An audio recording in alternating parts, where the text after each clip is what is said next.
अब तक हमने अपने 5 कर्तव्यों के बारे में जाना, ब्रह्म के कुछ गुणों के बारे में वर्णन किया, जैसे कि ब्रह्म अचल है, एक रस है, मन से अधिक वेग वाले हैं, हमारी इंद्रियां उन्हें प्राप्त नहीं कर सकती, वो गति देते हैं लेकिन स्वयं गति में नहीं आते।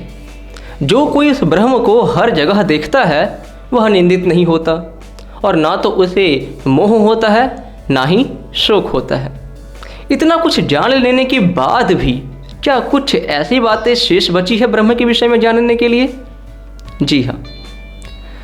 सपर्यगाच्छुक्रमकायम वर्णम स्नावीरम शुद्ध पाप विद्धम कविर्मनीषी परिभुः संभूर्यथा तथ्यतो अर्थान विदधा शाश्वतीभ्यः समाभ्यः।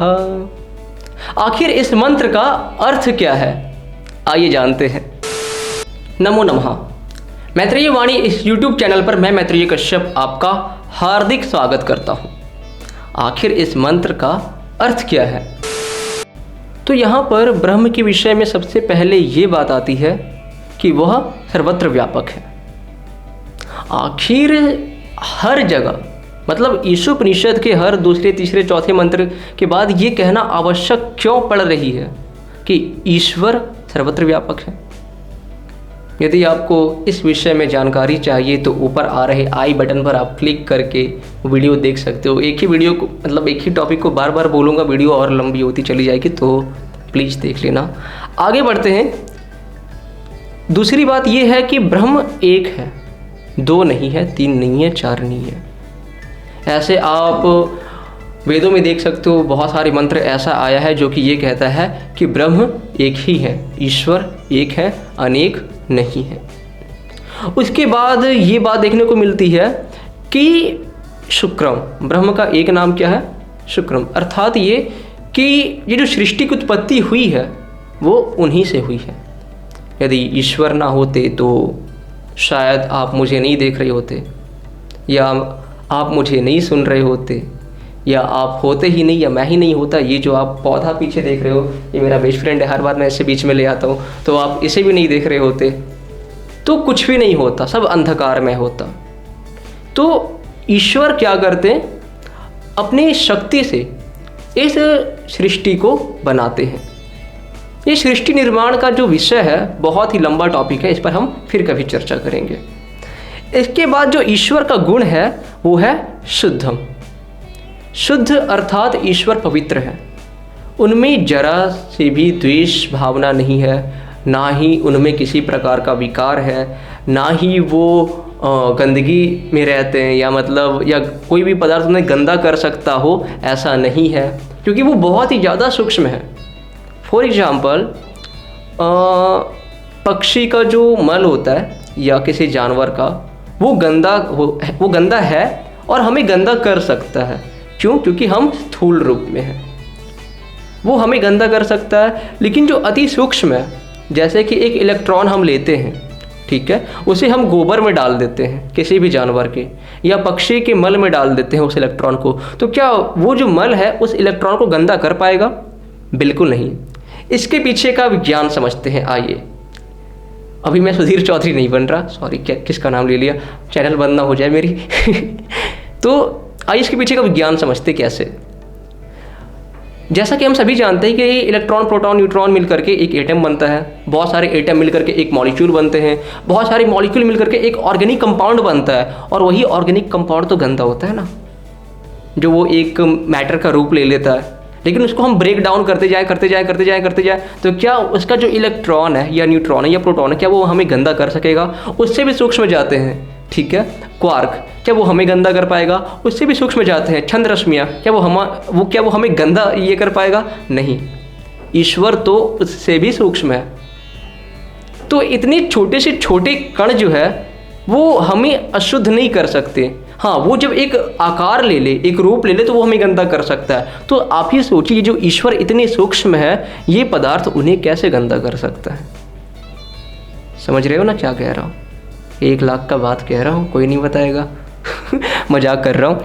तो अब अगला गुण है ईश्वर का अपाप विद्धम, अर्थात वो पाप से रहित है। तभी तो ईश्वर है। यदि वह पापी होते तो ईश्वर किस बात की। ये पाप और पुण्य का जो खेला है ना, ये अच्छे कर्म और बुरे कर्म से संबंधित है। शॉर्ट में ये समझते हैं कि जो कर्म आपको अंदर से स्ट्रांग बनाता हो, आपको अंदर से मजबूत बनाता हो, आपकी आत्मा को उन्नत करता हो, वो सारे अच्छे कर्म हैं। और जो कर्म आपको अंदर से दुर्बल बनाता हो, अंदर से आपको खोखला बनाता हो, आपके आत्मा को अवनति के रास्ते पर लेकर के जाता हो, वो सारे बुरे कर्म हैं। और जो अच्छा कर्म है वही पुण्य है, और जो बुरे कर्म है वही पाप है। तो ईश्वर ये पाप पुण्य के बंधन से स्वतंत्र है। वो तो फलदाता है, वो तो फल देने वाले हैं। और ये जो पाप पुण्य का जो भोग है वो तो हम करने वाले हैं, क्योंकि हमारे कर्म ही वैसे हैं। अच्छे कर्म करेंगे तो अच्छे फल मिलेंगे, बुरे कर्म करेंगे तो बुरे फल मिलेंगे। इसके बाद ईश्वर का जो गुण है वो ये है कि कवि, अर्थात वो सूक्ष्मदर्शी है। किस पदार्थ को कैसे बनाना है ईश्वर बेहतर जानते हैं। वेदों में वो हमें उतना ही ज्ञान दिए हैं जितना कि हमें आवश्यक है। लेकिन ऐसे बहुत सारे ज्ञान ब्रह्मांड में हो सकते हैं जो हमें पता ना हो, लेकिन वो ईश्वर को पता हो, क्योंकि ईश्वर क्या है भाई, सर्वज्ञ है, वो सब कुछ जानने वाले हैं। जो सब कुछ जानने वाला होता है वही सूक्ष्मदर्शी हो सकता है। इसके बाद ईश्वर का एक गुण और है स्वयंभू, ये कि ईश्वर अपना कार्य के लिए किसी की सहायता नहीं लेते। वो सर्वशक्तिमान है, अपना कार्य वो खुद कर सकते हैं, वो किसी के मोहताज नहीं रहते। उसके बाद आता है मनीषी। मनीषी अर्थात ईश्वर जो है वो पूर्ण रूप से ज्ञानी है, सर्वज्ञ है। एक भी ज्ञान ऐसा नहीं है जो ईश्वर से छोटा हो, एक भी ज्ञान ऐसा नहीं है। ये बात मैं नहीं कह रहा हूँ, ये बात यजुर्वेद का 40वां अध्याय कह रहा है। ये बात ईशोपनिषद कह रही है। आगे ईश्वर का एक गुण और है, वो है फलदाता, जिसके बारे में मैंने पहले ही बात की है कि ईश्वर जीवों के कर्मों को देखते हुए वो उन्हें फल देते हैं। ना तो कर्म से ज़्यादा फल देते हैं, ना ही कर्म से छोटा फल देते हैं। जैसा कर्म वैसा फल। तो ईश्वर के इतने गुणों के बारे में जान लेना आखिर ये हमें क्या संकेत देती है, आइए इस पर एक दृष्टि डालते हैं। ईश्वर के गुणों का वर्णन करना और उसका जप करना। जप का अर्थ कुछ लोग इस प्रकार से लेते हैं, जैसे एक उदाहरण के तौर पे समझते हैं।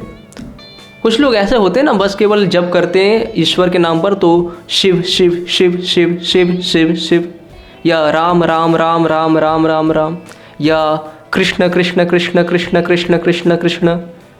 लेकिन इसके अर्थ को लोग जानना ही नहीं चाहते हैं, केवल नाम को रट लिए, मुंह से रट्टा मार रहे। जप का अर्थ ये होना चाहिए कि उस शब्द के अर्थ को अपने हृदय में धारण करें। संध्या उपासना में अक्सर हम यही तो करते हैं, ईश्वर के गुणों का वर्णन करते हैं और ईश्वर के जितने गुण हैं उन गुणों को अपने अंदर धारण करने का प्रयास करते हैं यथासंभव। अब जैसे ईश्वर अमर है तो मेरा जो शरीर है वो तो अमर नहीं हो सकता ना, अमर तो आत्मा होती है, तो वो मैं गुण धारण नहीं कर सकता हूँ इस शरीर के लिए, ये शरीर कभी अमर नहीं हो सकती। लेकिन हाँ, ईश्वर पवित्र है तो हमें ये प्रयास अवश्य करनी चाहिए कि हम भी पवित्र रहें, हमारा शरीर पवित्र रहे, हमारा मन पवित्र रहे, हमारी आत्मा पवित्र रहे। ईश्वर क्या है भाई, कवि है, वो सूक्ष्मदर्शी है। तो हमें भी अपनी ज्ञान को उस स्तर तक लेकर के जाना है जहाँ पर हम सामान्य मनुष्यों से थोड़ा ऊपर उठ करके रहें। यहाँ पर मैं भेदभाव की बात नहीं कह रहा हूँ, यहाँ पर मैं ज्ञान के विषय में कह रहा हूँ, नॉलेज के विषय में कह रहा हूँ। जैसे यदि मान लो कि हमारी ब्रेन की कैपेसिटी है 100 शब्दों को याद रखने की, ठीक है, तो मैं 20 तक ही सीमित ना रहूं, मैं 100 तक पहुंचने की कोशिश करूं। तो ब्रह्म की जितने गुण हैं उन गुणों का जप करके उन नामों को अर्थ के साथ अपने हृदय में धारण करते रहे, ये उपासना का पहला अंग है। जिसे हम संध्योपासना कहते हैं। दूसरा अंग है अष्टांग योग। क्यों? अब उन अर्थों को धारण करने के बाद अब हमें उसे परफॉर्म भी तो करना है। बिना कर्म किए उसका फल हमें कैसे मिलेगा? तो इसके लिए अष्टांग योग है। ये संध्या उपासना और अष्टांग योग क्या है, तो इसके विषय में हम फिर कभी चर्चा करेंगे, ये बहुत लंबा विषय है। लेकिन यहाँ पर ज्ञान और कर्म ये कैसे एक दूसरे का पूरक है, इसके बारे में हम अगले वीडियो में जानेंगे। तब तक के लिए क्या कहूँ, अगर आपको ये वीडियो पसंद आई हो तो प्लीज़ लाइक करो, कमेंट करो, शेयर करो फ्रेंड्स को। बोलते हुए शर्म आती है मुझे, लेकिन फिर भी बेशर्मों की तरह बोलूँगा, चैनल को सब्सक्राइब करो, ठीक है? हाँ, सब्सक्राइब करो, इधर इधर इधर सब्सक्राइब करो। और मिलते हैं अगले वीडियो में ज्ञान और कर्म के विषय पर। तब तक के लिए नमो नमः।